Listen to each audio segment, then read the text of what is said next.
Abbas master টিভিতে সকলকে welcome. সকলেই যাতে আমার এই ক্লাস ফ্রিভাবে পেতে পারো বা আরও যাতে সবাই পায়, এই জন্য প্রত্যেকের কাছে একান্তভাবে অনুরোধ চ্যানেলটিকে সাবস্ক্রাইব, লাইক, কমেন্ট এবং শেয়ার করার জন্য। আজকে আমি চলে যাবো আলোচনা সরাসরি, টাইম বেশি লস করব না। ই বচন করার নিয়ম। আগের দিন আমি এ বচন করার বিশেষ নিয়মগুলো আলোচনা করেছিলাম, কোন কোন বাক্যগুলিকে এ বচন করব সেই নিয়ম সম্পর্কে আলোচনা করে কমপ্লিট করেছি। আজকে কোন বাক্যগুলিকে ই বচনের আনবো সেই বিষয়ে আলোচনা করব। তার আগে আমরা দেখিনি ই বচনের আকার আগে পেয়ে গেছি কোনো যুক্ত নয়, অর্থাৎ ই বচনের মানক হিসেবে কোনো বসবে, সংজ্ঞা হিসেবে নয় বসবে।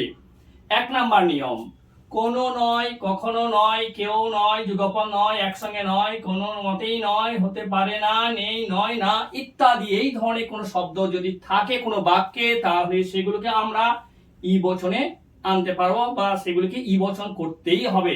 যেমন ধরো, কখনো নয়, এইরকম যদি একটা বাক্য নিই, মানুষ কখনোই পশু নয়, বা উদ্ভিদ কখনোই প্রাণী নয়, এই ধরনের বাক্য যদি হয়, কখনোই নয়, উদ্ভিদ কখনো প্রাণী নয়। এখানে দেখো, কখনো তার সঙ্গে নয়, এই দুটি শব্দ দেখে আমরা চিনতে পারবো এই বাক্যটি অবশ্যই ই বচন হবে। তাহলে এটিকে ই বচন করা যাক। ই মানক আগেই পেয়ে গেছি ই বচনের আকারে কোনো, উদ্দেশ্য উদ্ভিদ, সংযোজক নয়, বিধেয় প্রাণী। ব্যাস হয়ে গেল ই বচন। অনুরূপ যদি উদাহরণ নেওয়া যায়, কেউ নয়, বলা হলো কেউই আইনের ঊর্ধ্বে নয়, কেউই আইনের ঊর্ধ্বে নয়, বা অন্য বাক্য আমরা বলতে পারি কেউই সবজান্তা নয়, এরকম বলতে পারি কেউই সর্বজ্ঞ নয় ইত্যাদি। এই যে কেউই নয় এই কথাটা যদি থাকে, তাহলে অবশ্যই বাক্যটিকে আমরা ই বচনে আনতে পারবো। কেউই আইনের ঊর্ধ্বে নয়। তাহলে এখানে স্পষ্ট দেখতে পাওয়া যাচ্ছে কেউই আর নয়, এই দুটি শব্দ আমরা পেয়ে গেছি। এখন এই বাক্যটিতে একটি সমস্যা আছে কিনা, উদ্দেশ্য পদটা নেই, কিন্তু মনে রাখবে কেউই কথাটা সাধারণত মানুষের ক্ষেত্রেই প্রযোজ্য, আবার আইন কথাটাও মানুষের ক্ষেত্রে প্রযোজ্য।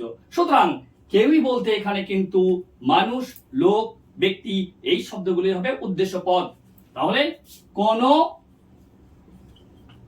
মানুষ কিংবা লোক, কোন লোক সংযোজক নয়, আইনের ঊর্ধ্বে, আইনের ঊর্ধ্বে হয়ে গেল। অনুরূপ যে সমস্ত শব্দগুলো আছে সেই শব্দগুলো দিয়ে আমরা ই বচন সহজেই করে ফেলতে পারবো।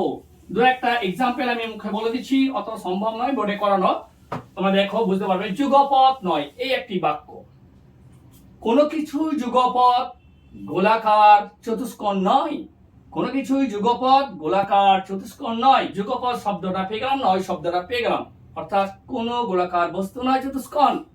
এইরকম একসঙ্গে নয়, কোন বস্তু একসঙ্গে সাদা কালো নয়, অর্থাৎ কোন সাদা বস্তু কালো নয়, কোনো মতেই নয়। মানুষ কোনো মতেই হিংস্র নয়, বলতেই পারি আমি, কোনো মানুষ নয় হিংস্র। অনুরূপ নেই, সবুজ হাঁস নেই, কোনো হাঁস নয় সবুজ নয়, না দিয়ে বাক্য আগেই হয়ে গেছে, এগুলো আরো সহজ জিনিস। এবার আমি চলে যাচ্ছি দ্বিতীয় নিয়ম ই বচন করার, প্রক্ষেপমূলক বচন। এই প্রক্ষেপমূলক বচন আগে এ বচন করার সময়ে আমি বলেছিলাম যে প্রক্ষেপমূলক বচনগুলোকে দুই রকম করা হয়, এ বচন করা হবে, ই বচন করা হবে। তবে ই বচন করার ক্ষেত্রে একটা শর্ত আছে। এ বচন করার ক্ষেত্রে উদ্দেশ্য বিধি স্থান পরিবর্তন করতে হয়, ই বচন করার ক্ষেত্রে কি করতে হবে, উদ্দেশ্য পদের বিরুদ্ধ পদ বসাতে হবে। উদাহরণ নিয়ে বিষয়টাকে ক্লিয়ার করা যাবে। যেমন ধরো, কেবল তীর্থযাত্রীরা, কেবল তীর্থযাত্রীরা ধার্মিক, আমরা আগেই পেয়েছি প্রক্ষেপমূলক বাক্য কোনগুলি বা বচন কোনগুলি, যেগুলোতে কেবলমাত্র শুধুমাত্র একমাত্র ছাড়া ব্যতীত কেউ নয়, এই শব্দগুলি থাকলেই হবে প্রক্ষেপমূলক বচন। অতএব আমরা কি করে বুঝবো এটা প্রক্ষেপমূলক বাক্য? এই কেবল শব্দটি থেকে আমরা অনুমান করবো এটা প্রক্ষেপমূলক বাক্য। কেবল আছে, তাহলে এ বচন করলে কি হবে? উদ্দেশ্য বিধেয় স্থান পরিবর্তন হবে। আর যদি আমি এটাকে ই বচন করি তাহলে অবশ্যই করা যাবে। কি বললাম না, উদ্দেশ্য পদের আগে অযোগ করতে হবে, অর্থাৎ উদ্দেশ্য পদের বিরুদ্ধ পদ বসাতে হবে। বচনটি হবে এই রকম: কোন অতীর্থযাত্রী, অতীর্থযাত্রী, সংযোজক নয়, ধার্মিক। এই হয়ে গেল প্রক্ষেপমূলক বচনের ই বচনের আকার। পরের নিয়ম বিশিষ্ট বচন। বিশিষ্ট বচন আগে আমরা জেনেছি, আবার বলছি, বিশিষ্ট বচন হচ্ছে সেইগুলি যেগুলি একবাচক, যেগুলো নাম, সর্বনাম বা কোনো নির্দিষ্ট উদ্দেশ্য পদ থাকে, সেইগুলিকে বলা হয় বিশিষ্ট বাক্য বা বিশিষ্ট বচন। যখন সংযোজক থাকবে না, তার আগে পর্যন্ত বাক্য, তারপরে সংযোগ বসিয়ে সেটা বচন হয়ে যাবে। অতএব বিশিষ্ট বচন হলো কি না, নামপদ, সর্বনাম পদ, একবাচক, পৃথিবীতে একটি আছে, বিশেষ ব্যক্তি, এবং উদ্দেশ্যটি নির্দিষ্ট পদ। আগে এগুলো প্রায় আমাদের জানা হয়েছে। উদ্দেশ্যটি নির্দিষ্ট পদ, এই বিষয়টি বেশি আমরা আলোচনা করব। বলা হলো ওই ফুলটি, ওই ফুলটি, ওই ফুলটি সুগন্ধযুক্ত নয়। তার নির্দিষ্ট করে বলা হলো কি, ফুলটি, এইটা হচ্ছে নির্দিষ্ট উদ্দেশ্য পদ। আমরা বচন করলে এর আকার পাবো এরকম: ওই ফুলটি নয় সুগন্ধযুক্ত। মনে রাখতে হবে বিশিষ্ট একবাচক বচন বা বিশিষ্ট একবাচক পদ, এই ক্ষেত্রে বাক্যটিকে বচন করার সময়ে মানব বসবে না বললেই হয়। একটা ব্যতিক্রম আছে, মানব ছাড়াই কিন্তু বিশিষ্ট বচন তৈরি হয়। পরের নিয়মে চলে যাচ্ছে আমরা। পরের নিয়মটা কি, প্রশ্নসূচক। এই প্রশ্নসূচক বাক্যটি এ বচনের ক্ষেত্রেও প্রযোজ্য। যদি কোনো বাক্যে প্রশ্নসূচক চিহ্ন থাকে বা কোনো বাক্য যদি প্রশ্নবোধক হয়, তাহলে প্রশ্নবোধক বাক্যকে বচন করার সময় দুটো দিক লক্ষ্য রাখতে হবে। একটা হচ্ছে যদি প্রশ্নের উত্তর সদর্থক হয় তাহলে সেটাকে বচন করতে হবে, আর প্রশ্নের উত্তর যদি নগর্থক হয় তাহলে এই বচন করতে হবে। এখন প্রশ্নটার উপর লক্ষ্য রাখতে হবে, প্রশ্নটা কেমন আছে তার উত্তরটাকে নিজে কিন্তু তৈরি করতে হবে, এবং উত্তর করার সময় একটা জিনিস ফলো রাখতে হবে, সেটা হলো বাস্তব বিষয়। যেমন আমি যদি বলি মানুষ কি সর্বজ্ঞ, দেখো মানুষ কি সর্বজ্ঞ, একটা জিজ্ঞেস চিহ্ন, এটা একটা প্রশ্নবোধক বাক্য। অবশ্যই মানুষ কি সর্বজ্ঞ, সর্বজ্ঞ মানে অজ্ঞ মানে জানা, মানুষ কি সব জানতা? তাই কখনো হতে পারে নাকি? উত্তর কি হবে? অসম্ভব। মানুষ সব জানতা নয়, এটা উত্তর। তাহলে উত্তরটা হচ্ছে অ্যান্সার, মানুষ সব সর্বজ্ঞ নয়, এর উত্তর পেয়ে গেলাম। এই উত্তর বাক্যটিকে এবার আমরা বচন করব। যেহেতু নয় আছে, আর নয় দিয়ে ই বচন হয়, চোখ বন্ধ করে আমরা এটাকে ই বচন করতে পারবো কি না, এইরকম: কোন মানুষ নয় সর্বজ্ঞ। হয়ে গেল। অনুরূপ মন্ত্রীরা কি সর্বশক্তিমান? উত্তর কি হবে? একই। মন্ত্রীরা সর্বশক্তিমান নয়, পৃথিবীতে কোনো মানুষ বা কেউই সর্বশক্তিমান নয়। সর্বশক্তিমান বলতে প্রফেক্ট বা দেবতা, এদেরকে বোঝায়। তাহলে সেক্ষেত্রে উত্তর আসছে নেগেটিভ। নেগেটিভ এলে সেটাও আমরা করতে পারবো ই বচন। তাহলে আমাদের কাছে সম্পূর্ণভাবে ক্লিয়ার হয়ে গেল, যদি কোনো বাক্য প্রশ্নবোধক হয় এবং তার উত্তরটি যদি নাঙ্গর্থক হয় তাহলে সেটাকে আমরা অবশ্যই ই বচন করব। পরবর্তী নিয়ম অস্পষ্ট, অর্থাৎ এই বিষয়টিও খুব লক্ষ্য করার বিষয়।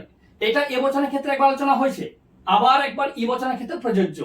অস্পষ্ট মানে এমন কিছু বাক্য আছে যেখানে উদ্দেশ্য পদটি অস্পষ্ট বা থাকে না বললেই চলে। যেমন এখন ঠান্ডা নয়, এইটাতে বেশি ক্লিয়ার বোঝা যাবে। এখন, এখন বলতে কোনো উদ্দেশ্য মানে, তবে এখন বলতে কিন্তু একটা জিনিস বোঝা যায় কি, সময়। এই ক্ষেত্রে আমাকে উদ্দেশ্য পদ ধরে নিতে হবে যে এই সময়টি নয় ঠান্ডা যুক্ত। ই বচন যদি করা হয় তাহলে আসবে এরকম, এই সময়টি, শুধু সময়টি লেখাও যাবে, এই সময়টি নয় ঠান্ডা যুক্ত। এইগুলো হলো অস্পষ্ট উদ্দেশ্য বাক্য এবং অস্পষ্ট উদ্দেশ্য বাক্যের ই বচন। অনুরূপ আরো বলা যাবে, এখন অন্ধকার নয়, একই কথা। অস্তিত্বহীন এমন কিছু বাক্য আছে যে বাক্যগুলোতে যা বলা থাকে তার কিন্তু বাস্তব কোনো অস্তিত্ব থাকে না। যেমন দেখো উদাহরণ, পড়ি নেই। এই পড়ি শব্দটা আমরা জানি, শুনি, রূপকথা গল্প শুনি, কিন্তু বাস্তবে পড়ি বলে কোনো অস্তিত্ব নেই। এই অস্তিত্ব সূচক বাক্য যদি হয় তাহলে সেগুলো অবশ্যই ই বচন হবে। সেই ক্ষেত্রে কি হবে, কোন পড়ি নয় অস্তিত্বশীল।